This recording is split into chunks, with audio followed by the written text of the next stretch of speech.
Well, good morning, everybody. Welcome to my shop once again. My name's Kevin, and today I'm going to be working on pouring some acrylic pen blanks again. But the reason is I've been working on these lately, and it is, hang on. If I can see myself in the viewfinder, this goes a lot easier. All right, there he is. Here, I'll duck down so I'm in the camera. Anyway, what I'm working on is these Alumilite clear slow pours, and they are clear with a little bit of color and confetti. So, bring this up a little bit closer and let you see it. And they're very popular.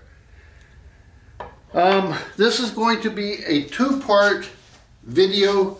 First, I'm going to show how I pour these so people that want to do it can do it. This is not my idea by far. I got the idea from Zach Higgins. Thank you, Zach, NV Woodworks. If you haven't watched Zach's videos, I suggest highly that you do it.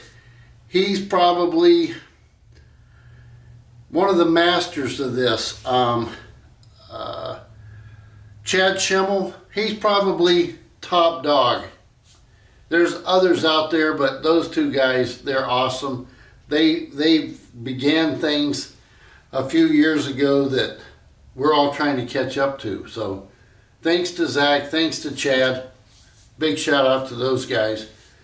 Anyway, so what I'm going to do, I'm going to take, and I start out with a P-Town subby mold. These are getting kind of wore out.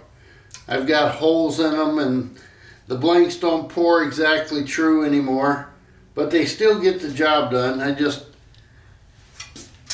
Frankly, I haven't wanted to spend any money to buy some new ones. I'm cheap. And if you watch Zach, I don't know where he got them, but he's got some new molds that are solid HDPE molds, and there's, I think, 6 pen blanks in one of those, and it's got a, well, anyway, I don't want to go into all that detail. But anyway, P-Town subby, this is a silicone mold, and we're going to go over here to the workbench and get started.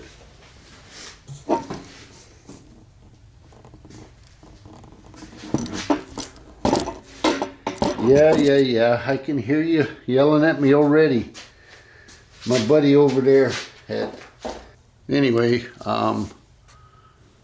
Ken Moon over at Moon Pie Creations, he always tells me, turn the camera off, move it, and then reset up. Well, I don't have time for that. Okay, let me get a couple of things out of the way that I poured already this morning. Alright.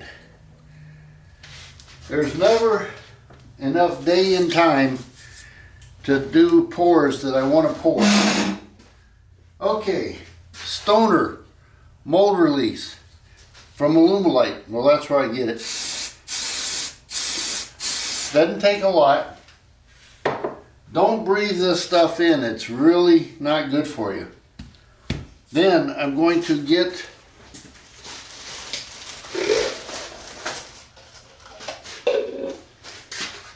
here. I have a 20-ounce cup. I've got my scale. I need to change the angle here a little bit. And there we go. Now you can see more of what I'm doing. Okay, I've got my scale, and then I'm going to take some 2-ounce mixing cups, and for this pour that I'm doing right now, I only need 2. And then these come from Walmart. My wife picked it up for me, and it's called Foil Confetti. And it's made by Go Create. And there's all kinds of neat colors and stuff in here.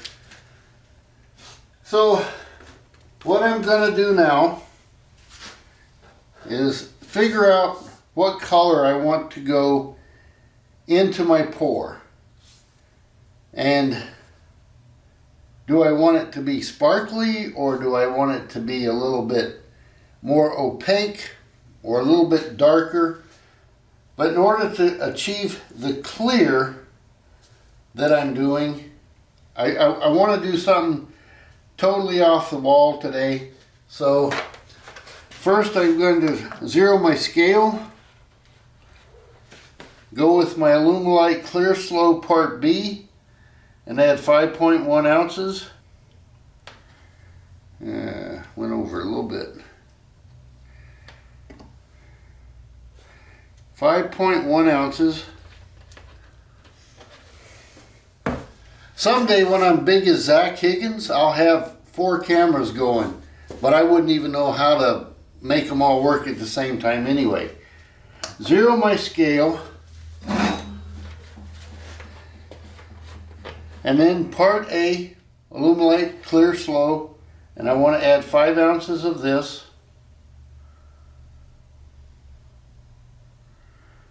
When you get close to the 5 ounce mark, pour slow because you can't take it away. Okay, 5 ounces, right on the money.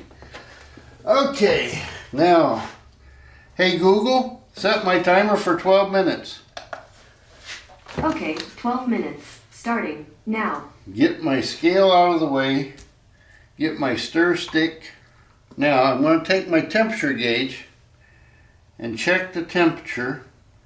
And right now I'm at 70 degrees. You want to stir your Alumilite till it's clear. When you put A and B together, it's cloudy. So you got to stir for 3 minutes. And that's per Mr. Higgins.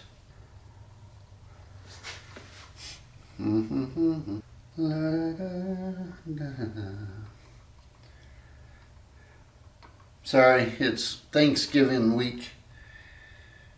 I love Thanksgiving and Christmas. The only 2 days of the year anymore, it seems like, where family gets together. Everybody's working way too hard, trying to make ends meet, and all we do is pay taxes to the government. They make a lot and we barely get by. Straight down the sides real good. Make sure nothing floating around the bottom. And should be about 30 seconds more to go here. As soon as my timer over here says 6, I'll be done.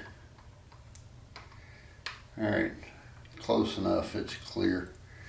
Save my stir stick. Now I'm going to add about a half an ounce to each one of these cups. A little more. And this is all guesswork here. I could put it on the scale and be exact, but I don't need to be for what I'm doing here right now. On this one color, I'm going with black. And one of the best ways to use the Alumilite dyes is with, believe it or not,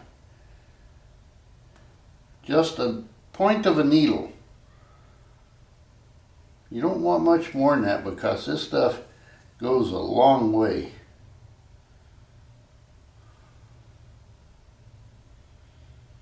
All right.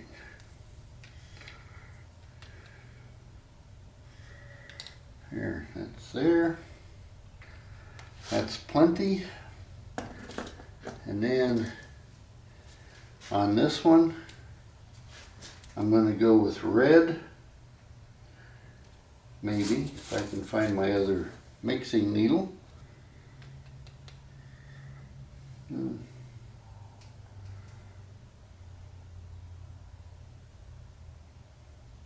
little bit darker red. Okay. I've got both of those, and now I want to go with my confetti. And for this one, I'm going to go with black, not too much. Just wanted to show up a little bit. And I want to go with gold. Not too crazy with the gold either. Take my stir stick again and get that all mixed in. Hey Google, how much time's left? There's 6 minutes and 23 seconds to go. So now it's a waiting game. Here's where I wish I had Alumilite clear. I wouldn't have to wait quite so long. But I do so many mixes with the slow, I just prefer it. Alright, put my pen down, grab a stir stick. For those of you that don't know, a stir stick is a popsicle stick. I buy those in bulk at Walmart for $4.55 or $4.59. And you get 1,000 sticks in a box. That lasts a little while. Alright. They don't call them popsicle sticks though. If you go there and ask the lady for popsicle sticks, she'll look at you like you're nuts. Tell her that you need craft sticks. They know what those are.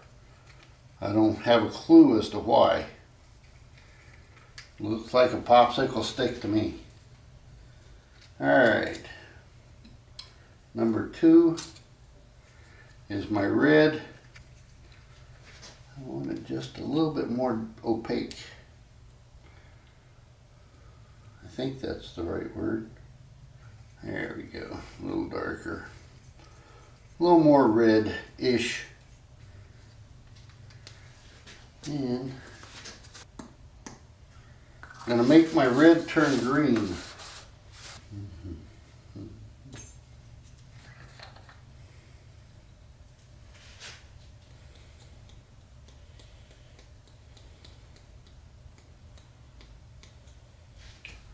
Just a secret ingredient that I can't tell you what it is. Hey Google, how much time? There's 3 minutes and 5 seconds remaining. Okay, we've got our black mixed up nice.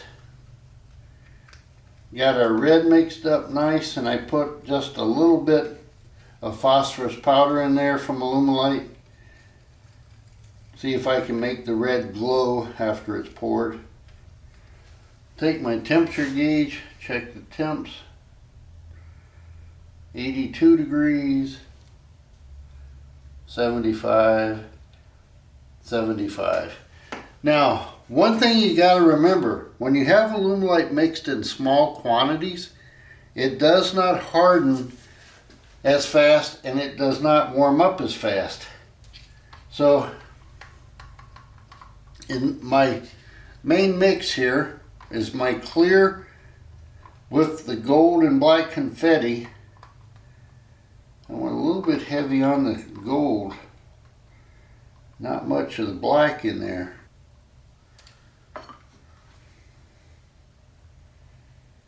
$90 degrees, okay. I want this to come up to 100 if I can get it there. I wonder, should there be just a little bit more black? Yeah.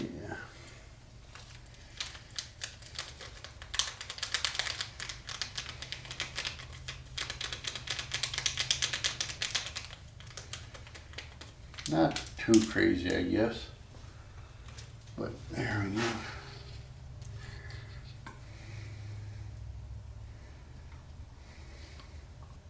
$93 degrees.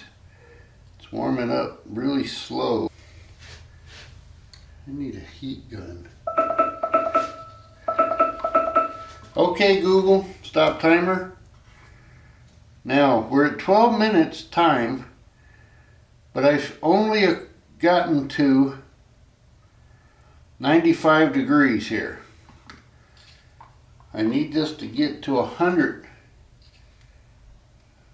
See how it's still running? It's not setting up. 97 degrees. We're coming. I sure would like to hit 100 before this stuff gets hard.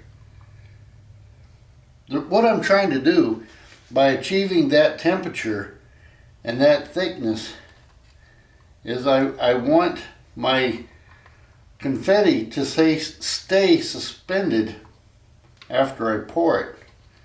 But I gotta move now because it's starting to set up. Alright, I've poured my base. Now I want to add my colors.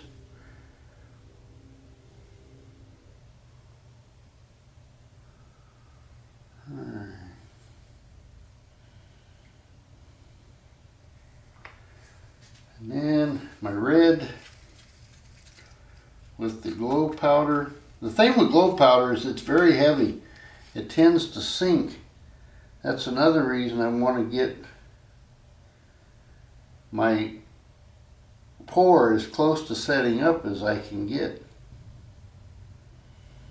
Okay, that's poured, that's poured. Now I'm going to top it off with my clear and confetti. Oh yeah, she's starting to harden up here. When you pour it and the ripples look like they're moving slow, you know you're at the end of your time. You gotta move quickly.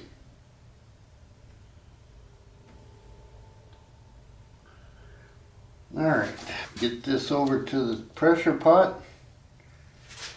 And hey Google, set timer for 3 hours. Alright, 3 hours. And we're starting now. Alright, I've got my pours in the mold, got the mold in the pressure pot, put 55 pounds of pressure. That will stay in the pressure pot for the next 2 to 3 hours, depends on how much patience I have. When that's done, I'll come back into the shop, take it out. For those that don't know how I got started in turning, my wife wanted a table made and she wanted round legs. And I told her, I said, I can't make round legs because you need a lathe. So I came home from work one day and in the garage there was a box, and on the box it said Delta lathe. My wife had bought me one. So set it up, didn't have any idea how to use it, and in the first month I nearly killed myself. Stuff coming off of the lathe and hitting me and hitting the ceiling and destroying stuff and nothing looking like what it was supposed to look like. So I got some books, and books are okay. There's a lot of knowledge in books. A lot of guys that have been turning a long time. And it helped, but I still had a lot of mishaps and a lot of broken items. Didn't know which tool to use, trying to use a spindle gouge on a bowl, trying to use a bowl gouge on a... When I saw this guy turn, I was hooked on bowls, and I've been turning bowls for a while. Then I met up with a bunch of guys that have a club in Green Bay, Bay Lake Wood Turners, I'm sorry. And I belong to that group for 8 years now. And if you're in the Green Bay area, Appleton, I suggest if you want to learn how to turn, you come up here and join our group. There are a bunch of good talent there. But then I started turning pens, and I've been turning pens for a while now, and I really enjoy it. And then in April of this year, I was contacted on one of my Facebook groups on pen turning by a lady from Spokane, Washington, and she said, hey, would you mind turning this item for me? She said, you're a really good pen turner. I'd like to see what you can do by turning this item. It's called a diamond painting pen. That's it for this video. I'm going to get this on the YouTube today, and then next week the second part of this is I'm going to show how to take one of these clear blanks and use it for a regular writing pen by painting the inside of the tube so that or painting the inside of the blank so that the tube doesn't show up. And get a lot of guys asking how do you do that? How do you achieve that? Well, stick around next week. I'm gonna do another video and show how I do that. So, all right, that's all I got for today. My name's Kevin. Thanks for watching. Have a great week, everybody. Bye-bye. Hey, who are you?